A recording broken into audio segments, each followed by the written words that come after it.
Hernández. Estamos muy contentos y agradecidos con el Creador por darnos esta oportunidad nuevamente de poder conectarnos con ustedes mediante este medio.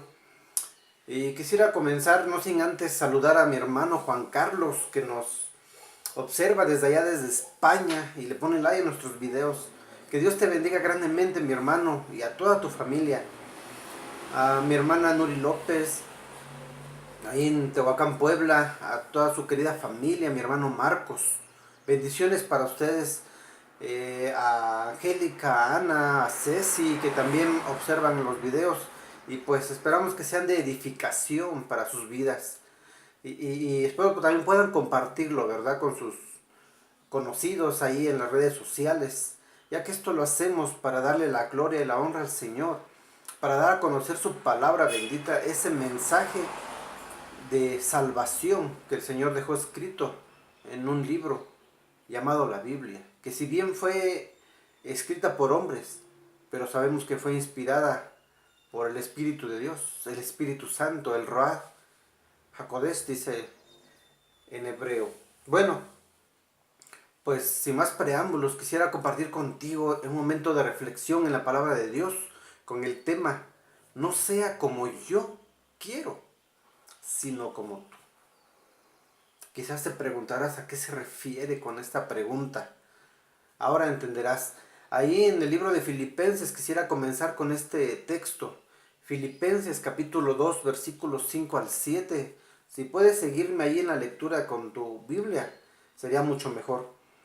Dice Filipenses 2, 5 al 7. Dice: haya pues en vosotros este sentir que hubo también en Cristo Jesús, el cual siendo en forma de Dios, no estimó el ser igual a Dios, dice, como cosa a que aferrarse, sino que se despojó a sí mismo, tomando forma de siervo, hecho semejante a los hombres. Y dice el 8, terminamos con este, y dice: y estando en la condición de hombre, se humilló a sí mismo, haciéndose obediente hasta la muerte, y muerte de cruz. Así es. La palabra de Dios nos habla en este caso sobre la humillación y después sobre la exaltación de Cristo. La palabra dice que Cristo no se aferró, ¿verdad? Sino que Él, despojándose de su gloria, despojándose, dice que se hizo siervo al ser obediente al Padre. Y nos dice en el 5 que también sea ese sentir el cual hubo en Cristo Jesús. Que también nosotros tengamos ese sentir, el de negarnos a nosotros mismos, ¿verdad? Hacernos siervos y obedientes al Padre. Nuestro modelo a seguir es Cristo Jesús. Eso nos dice la palabra.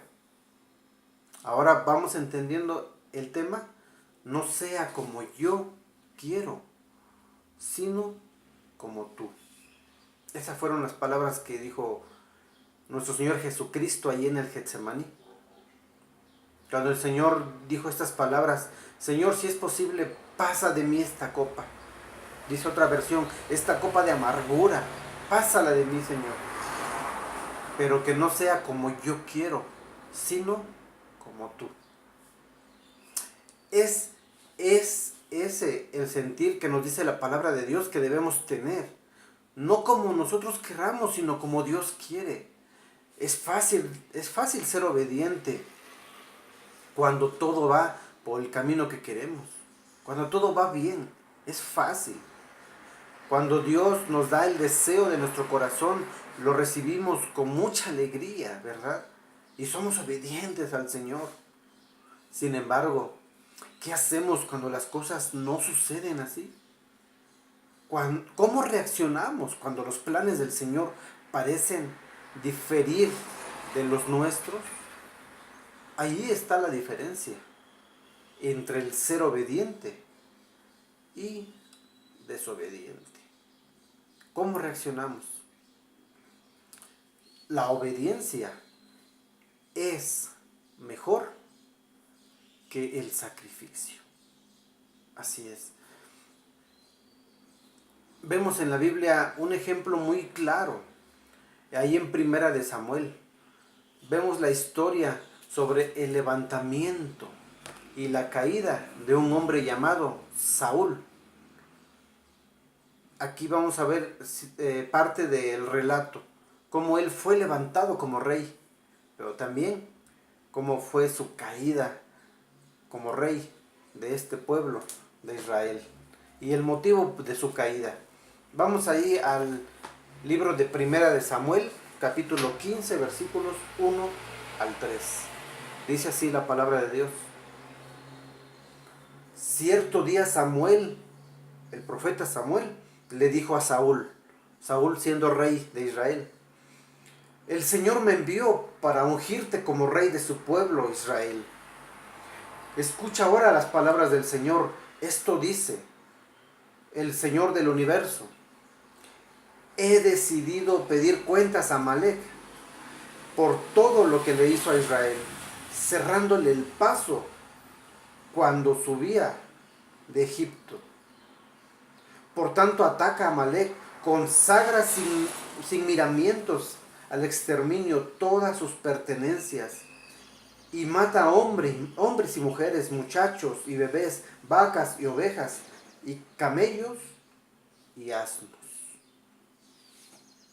Dios había utilizado a este profeta Samuel para dar una orden al rey Saúl de ejecutar a este pueblo de Amalek.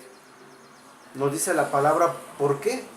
El motivo era porque este pueblo de Amalek había sido enemigo de Israel. Inclusive nos dice el versículo 2, dice, por todo lo que le hizo a Israel. ¿Qué le había hecho a Israel? Cerrándole el paso cuando subía a Egipto. Había sido un pueblo enemigo al pueblo de Dios. Entonces llega el momento en el que Dios le da un mandato a Saúl y le dice: ve y extermínalos, bórralos, aniquila todo lo que hay ahí. ¿Y qué hizo el rey Saúl? ¿Obedeció? Vemos que sí obedeció, pero no en su totalidad. Veamos en qué terminó este asunto. Ahí mismo en Primera de Samuel, capítulo 15, versículos 7 al 11. Y dice así: Saúl derrotó a Amalek desde Javilá hasta la entrada de Sur, en la frontera de Egipto. Capturó vivo a Agag, rey de Amalek, y exterminó a todo el pueblo a filo de espada. Pero Saúl y el ejército perdonaron la vida de Agag, y a las mejores ovejas y vacas, y a las terneras y a los corderos, es decir, a todo lo valioso, y no quisieron consagrarlo al exterminio. En cambio, sí aniquilaron todas las cosas inútiles y sin valor.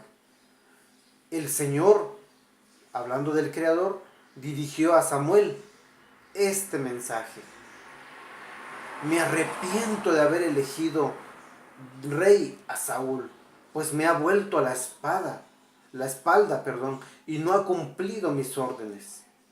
Samuel se entristeció, estuvo suplicando al Señor toda la noche.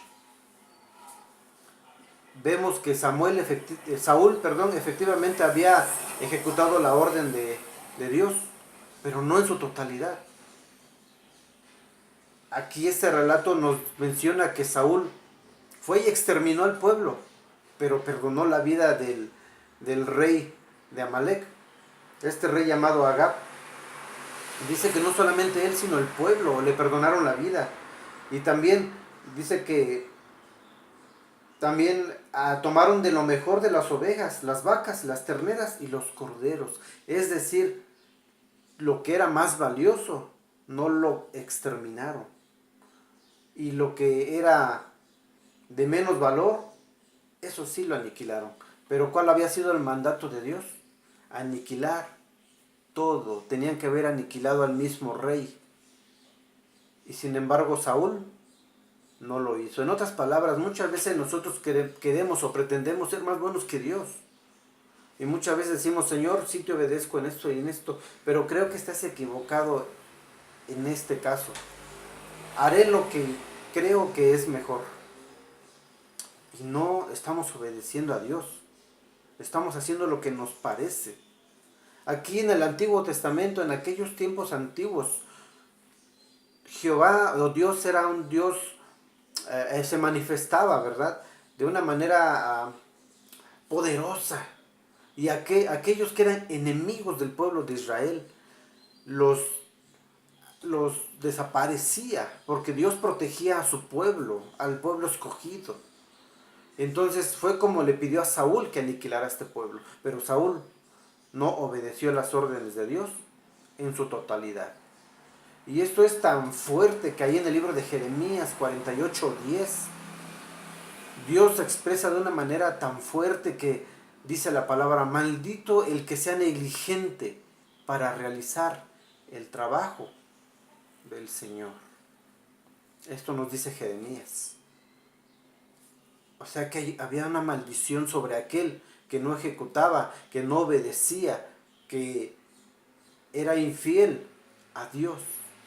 Dios decía algo que había que hacer, y si aquel hombre que había sido enviado de parte de Dios no lo ejecutaba en su totalidad, había una maldición en su vida. Vamos a terminar este relato. ¿En qué finalizó? Ahí mismo en 1 Samuel, en el mismo capítulo 15, pero vámonos al versículo 22 y 23.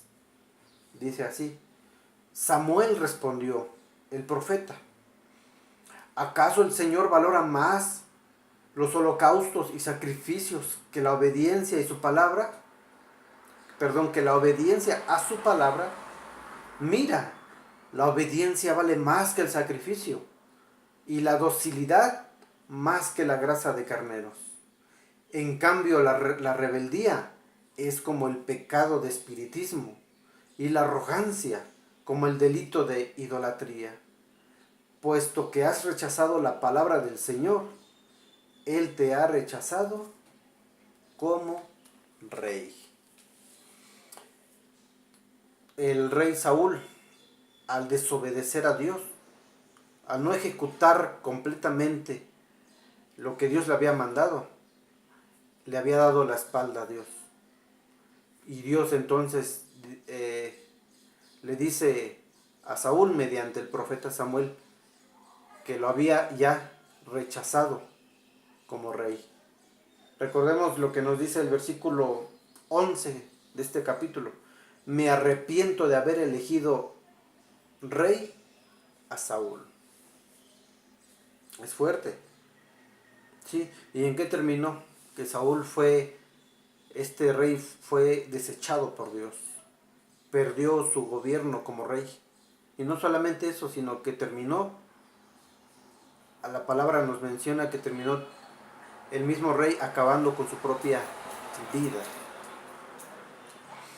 No es importante cuántos sacrificios hagamos para el Señor, sino lo importante es qué tan obedientes somos a Él. Esto nos da una enseñanza muy importante. La palabra dice que para Dios no son más importantes los sacrificios, sino la obediencia. El rey Saúl buscaba agradar a los hombres. Le dio más importancia a ellos, perdonándole la vida al rey, perdonándole la vida a parte de su ganado, a lo más valioso. Porque Saúl, pretendiendo ser más bueno que Dios, dijo: le perdono la vida al rey, al ganado, y me lo llevo para sacrificarlo al Señor. Pero el Señor había dado una orden: extermina todo. Y muchas veces nosotros actuamos de la misma manera. Saúl pecó, y aún así Saúl pidió honra para él al pueblo. Saúl, lleno de vanagloria y de arrogancia, no quería admitir que había faltado. Pero hubo un hombre que también pecó, el rey David. Pero él se humilló y se arrepintió y pidió perdón. ¿Cuál es tu actitud y la mía? ¿La del rey Saúl o la del rey David? Bendiciones, mi hermano. Espero que este momento sea de edificación para tu vida.